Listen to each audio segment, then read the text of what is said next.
Hello everybody and welcome to Kakushigoto episode 8 anime review. We're definitely, we found a rhythm now and it's a nice little rhythm.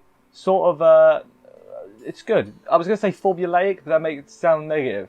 It's what's a good word? I can't think of a good word. You know what I kind of mean? Sort of know what to expect.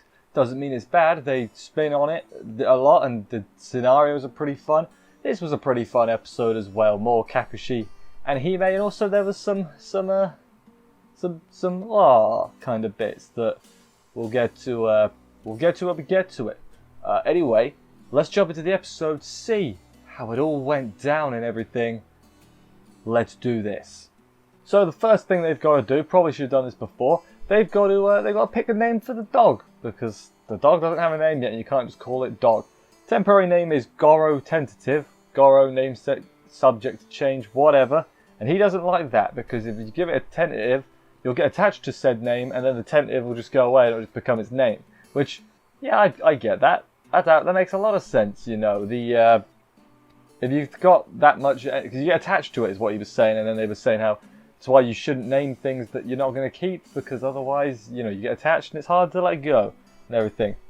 So he's like, alright, we've got to name this thing Stat. So off he goes, him and Hime, to the naming place. I don't know what exactly it's called. They got to name it. So then the receptionist accidentally said something. I kind of missed this bit a little bit.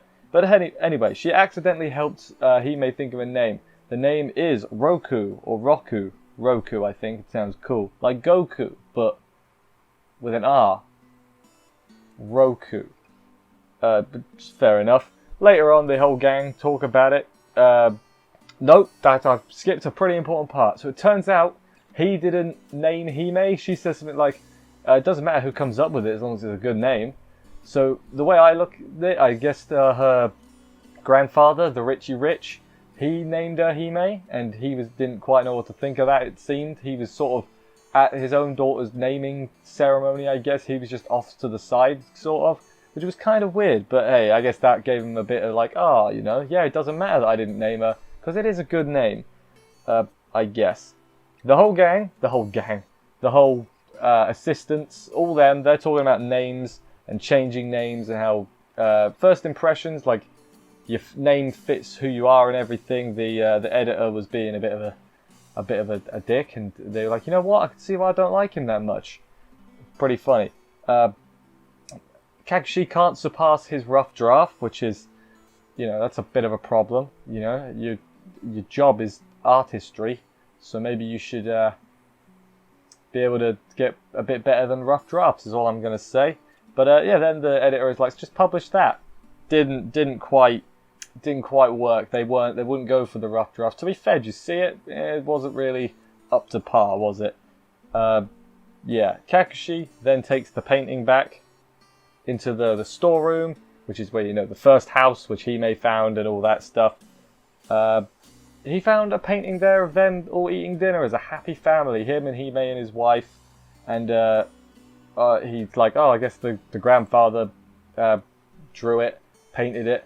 And then he finds a title. The title said Future Plans Tentative. And it's like, ooh, it hurts because that's not your future plans. That hurt a lot, actually. And then he starts not having a sulk, but he's like, there's no way I can surpass that because, my wife's not here. And it's like, feel a bit sad now. Feel really, really sad out of nowhere. Gets back home. Hime's there. She's got a friend over. Said friend after Hime goes. The friend's over to see Roku. Hime leaves to go do something, to go get him, I think. And the friend says, yeah, Hime saved me. And she tells the story of how basically she just was her friend, but no one else would talk to her. Very nice. And then Kakushi agrees. He's like, yeah, she saved me too. And it's more like, duh, he father's daughter stuff. It's nice. Anyway, a little bit at the end, his new idea to get the draft, get his thing published, is to lower the quality of his rough draft, which also, they didn't go for that either. Shocker. It didn't quite work. The more important bit though was the him saying Hime saved him. That was nice. Hime has school off because it's Founders Festival Day or whatever. Meanwhile, though, Kakushi still has to go to work, which is not good. It's the manga magazine's 38th anniversary, and when they were talking about this, I completely agree with this, where people just celebrate random anniversaries. I'm on the, you get your every 5 years you're allowed to celebrate. Any more than that and you, nah, don't agree with that. That's just a bit weird. Unless it's like a very specific case, you know? Like, you got married in 1937, it's your 37th wedding anniversary. Maybe then that's alright because it sort of lines up and it matches up and it's, you know, it's relevant. It's not just like every year you're doing it. I think there's got to be some every 5 years, or unless it's like a special number. That's my verdict on that. No one asked, I know. Also, his manga is hit 100 chapters, so that's good, and the magazine didn't really pay any attention to it, which I feel like a bit harsh. Like, it's been going 100 chapters. Surely it's at least somewhat popular, because it would have got cancelled, I'm pretty sure. But yeah, the editor's a pain in the arse a little bit. He's, you know, as he is. That girl, whose name I've still not learnt, the not the best girl with the top knot, the other one, she did a celebratory drawing in there as a surprise, which according to one guy completely ruined the flow of the story, and nobody noticed it before it got put into the magazine. So I guess that's fine too, you know, celebratory, whatever. He goes home. Hime's hiding something from him. He goes, Hime, you shouldn't hide anything. And then he gets like stabbed in the back because it's like, I get it, irony, because he's got a pretty big secret himself.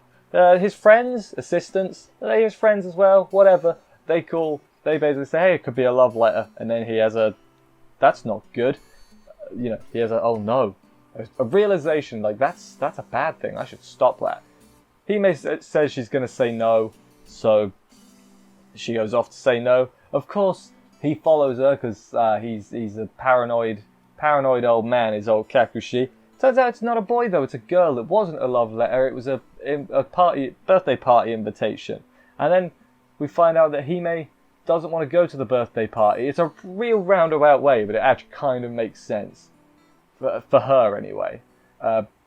She doesn't want to go because then she'll have to invite her to her birthday party. And she doesn't want to have a birthday party because it'll be a lot of work for Kakushi, and she doesn't want to make that work for him. I'm like, that's really nice and kind and thoughtful.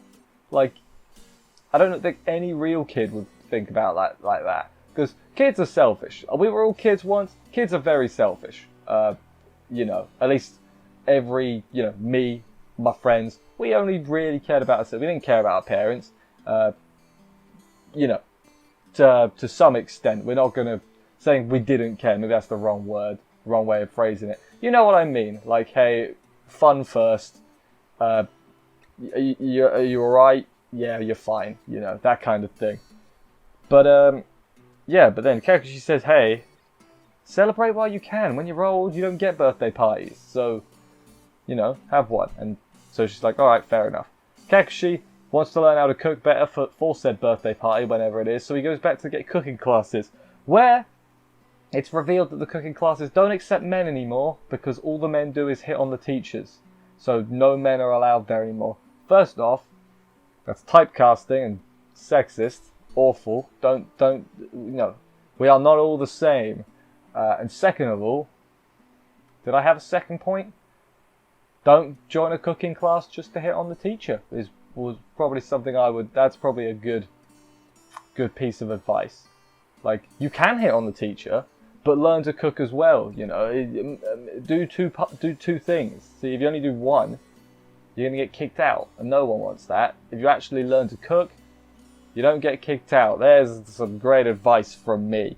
But yeah, no, but then she's like, oh, but it starts like a, you know, one of them scenarios. She's like, oh, but we can't do lessons here, but we can have private lessons. And I was like, what have I just walked into? We're going to get R18 all of a sudden? Let's not be doing that. Hime gets home to see them cooking, and she looks a bit perturbed, is a good word. Maybe she had the same thought I did, who knows? After that, she's like, I don't want to not have our party just because I have a party with my friends. And Kakushi's like, yeah, don't worry, we'll have a private party too. You know, party just for the two of us. It's good stuff. And then she's like, I'll age twice as much in 1 year. And he's like, no, stop, behave. And then we go immediately to the future, and you can tell it's the future because it has the nice waves. Back to the future, not Kakushi, sorry, Hime. She's at the house, she spots a picture, which helps her figure out, oh, this is where we were supposed to live before Mum died. Yeah, then that happens. And then afterwards, that girl who, I forgot her name again, her and I think it's the editor, are just talking about Kakushi, about how, you know, what the other building is, why their old house looks like this house, and all that. Nice to see them show up. Really not sure if Kakushi's not alive, they're all taking it remarkably calmly. I guess calmly is a good word. Like, he's not been there for a while, which maybe that's true. Maybe Hime is only just now looking for things. I have no idea. Maybe I'm overthinking it. And that was the end of this week's episode. It was pretty good. As I said, there was some proper oofs in there. Pretty oofs to the chest. So there was that. The next episode, from the preview, I remember him saying that all manga artists are lolicons. So that's what we gotta look forward to. Also, I think the episode title was like Your Lie in November or something. It's like Your Lie in April, but it's November. It's a genius title. It might not have been November. I forgot what actual month it was. So yeah, so that should be good too, whatever that entails. Anyway, ran out of things to talk about, so I guess I'll just wrap this up here. Thank you everybody for watching this review. I hope you enjoyed it. If you did, please consider subscribing and stuff for more reviews. That would help me out immensely. Thank you very much. I will see you next week for another episode of this. Take care, and bye guys.